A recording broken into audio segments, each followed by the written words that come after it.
New protests erupted in Minneapolis overnight after a black man died in police custody on Monday. Crowds of protesters swarmed the streets, facing off with officers in riot gear who fired tear gas and rubber bullets. It all stems from an incident on Monday night. You can see a Minneapolis officer pinning George Floyd face down, pressing a knee to his neck. Floyd pleads repeatedly for help, saying he can't breathe. It happened at least a dozen times. He was later pronounced dead at the hospital. 4 officers involved have been fired, and the FBI has joined the investigation. And joining us now is George Floyd's sister, Bridgett, along with the Floyd family attorney, Benjamin Crump. Good morning, Bridgett. Good morning, Ben. Good morning. Good morning. Bridgett, I know you haven't had the stomach to look at that video, and I don't blame you. It's really horrifying. But would you just tell us how you and your family are doing in this moment? Me and my family are taking this very, very hard. It's very heartbreaking. It's very disturbing to our peace. We're just doing the best that we can and making sure that we do the right thing, do what he would want us to do. And yes, it's very hard. It's very hard. I can see that, Bridgett. I can see that. Yesterday, there was some action taken against those officers. 4 officers, all 4 were fired. And you have said repeatedly that is not enough. What would be enough for you? I would like for those officers to be charged with murder, because that's exactly what they did. They murdered my brother. He was crying for help. I don't need them to be suspended and able to work in another state or another county. Their license should be taken away, their job should be taken away, and they should be put in jail for murder. Let me bring in Ben for a second, Ben Crump. I have a copy of the police report here, and this is what was submitted initially. And I'm going to read you a portion of it, and then I'm going to show you the video of what happened. They say here that George Floyd was ordered to, and this was all, by the way, over a forgery, a fake $20 bill.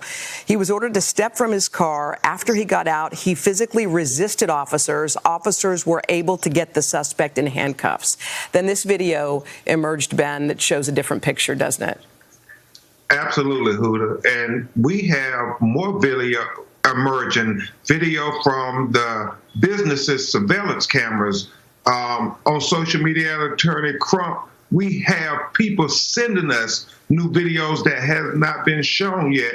And it shows, Huda, that, I mean, a nonviolent crime met with this kind of violent, lethal, excessive force. They were on his neck not for 1 minute, not for 2 minutes, not for 3 minutes, not for 4 minutes, not for 5 minutes, not for 6 minutes, not for 7 minutes, not for 8 minutes, but for 9 minutes while he is begging to breathe, begging for life. It's a I can't breathe again case. In 2020, and it's worse than Eric Gardner in many ways, because you hear the people even pleading with them, please get your knee off his neck, have some humanity. This is a human being. And Ben, when you look also as the police report continues, and this is how the police report covers that part, they noted he appeared to be suffering medical distress. Officers called for an ambulance. He was transported to Hennepin County Medical Center by ambulance, where he died.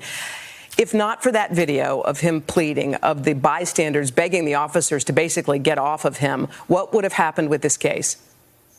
They would have gave a false narrative holder, and they would have swept it under the rug. And we have this video, and they have terminated them, but they need to be arrested, as Bridgett said, and charged with murder, because how many more of these senseless, excessive force killings by the people who are supposed to protect us can we take in Black America and all of America? Bridgett, the mayor later acknowledged that that police report was inaccurate. He said being black in America should not be a death sentence. The mayor also added that he should not have died. The governor called the lack of humanity in the video disturbing and sickening. He also made this statement. The governor said, "We will get answers and seek justice." Do you have faith, Bridgett, that justice will be done in this case? I have a lot of faith because I believe in the utmost powerful God. Faith is something that me and my brother always talked about because he was a God-fearing man, regardless of what he did. We all have our faults. We all make mistakes. Nobody's perfect. But I believe that justice will be served.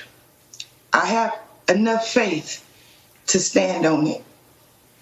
And just one final question for you, Ben Crump. LeBron James posted this picture that's been shown around a bit. It shows Colin Kaepernick kneeling and the police officer kneeling, and he basically says, do you understand now? Do you think that this case may actually be the tipping point?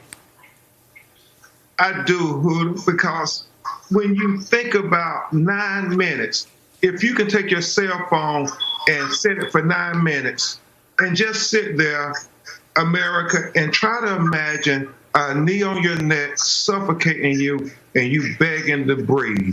That's why it has to be the tipping point that we have to say everybody deserves equal justice, and we have to send a message with this case. We cannot allow those who are supposed to protect and serve us do this. There can't be two justice systems, one for Black America and one for white America. We have to have equal justice for the United States of America. Well, Ben Crump, we appreciate you. Bridgett, we wish the best to you and your family, and I know that your brother's a father of two. The youngest is 6 years old, and we wish her the best as well. Thank you so much for joining us today. Thank you so much.